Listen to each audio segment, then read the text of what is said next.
Hello, Ninja Nerds. It is Sensei Holmes, and today I am going to be discussing the values found in karate as well as etiquette, rules, and procedures in the dojo.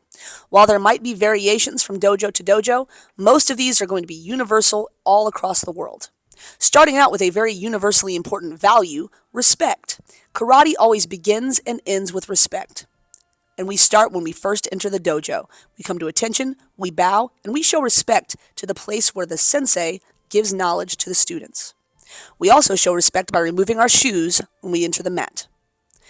Responsibility is a very important value, and that includes things such as making sure that your belongings are neat and tidy in the dojo, keeping the dojo looking nice, everything has a place, and we put it where it goes.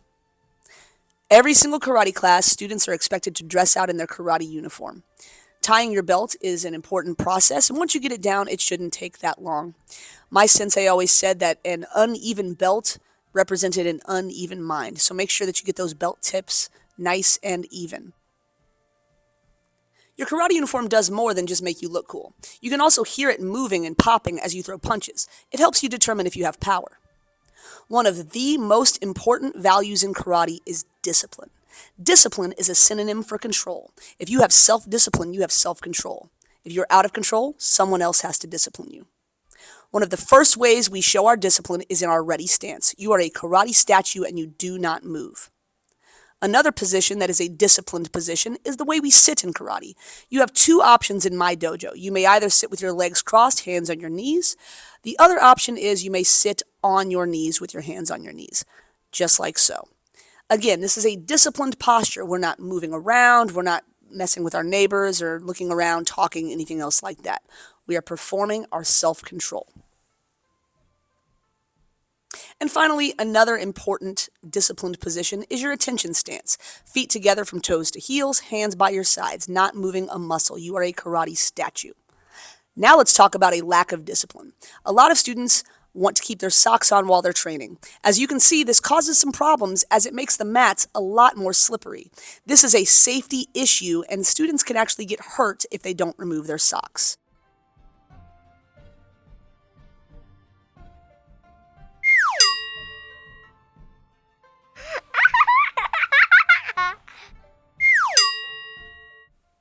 I know it can seem funny, but this is actually a very real safety concern, so we never, ever, ever train with our socks on.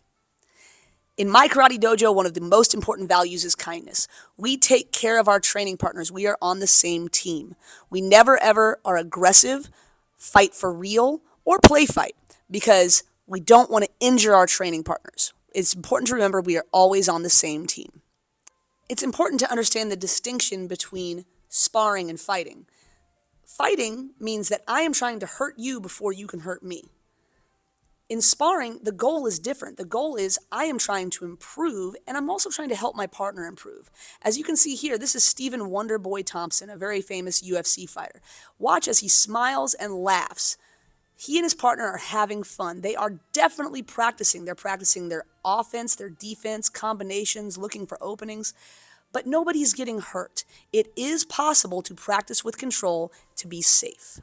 I think this type of training right now that we're going to do is something that we should do the most.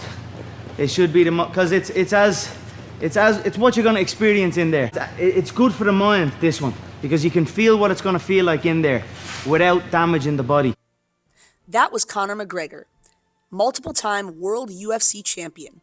When he was coaching The Ultimate Fighter, he actually was teaching his fighters the exact same strategy of sparring.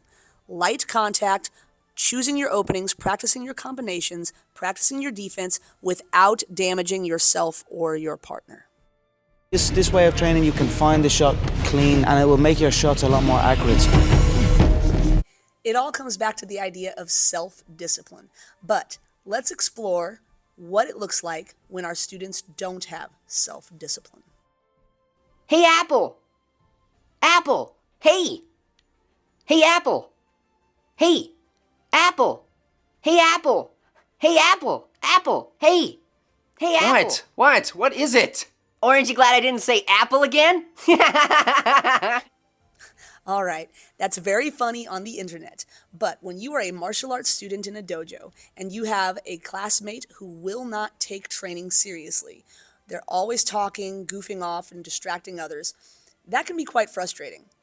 We're all in here trying to achieve our goals. Some of us might want to earn our next belt. Maybe we're going for our black belt. Many people are training for that next tournament or competition. It's really hard to do that with endless distractions. I'm sure some of us have had the experience of sitting in a class like this, where people are cutting up, laughing and playing, and just not taking things very seriously. This can't work in the dojo because we are focused on improving ourselves and achieving our goals.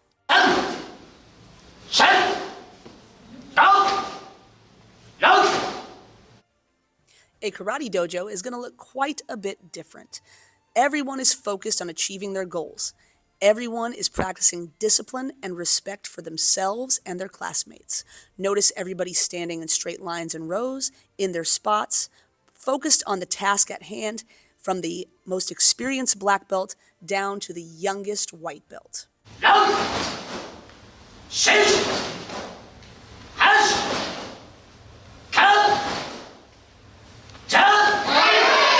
These are examples of the values, rules, and etiquette in every karate dojo. Followed correctly, these procedures will help all martial artists master their own self-discipline. To a non-karate person, certain things might seem a little silly, like holding perfectly still in a ready stance or removing your socks. But it's all part of the bigger picture of developing the mindset of a martial artist who has self-discipline, respect, and honor.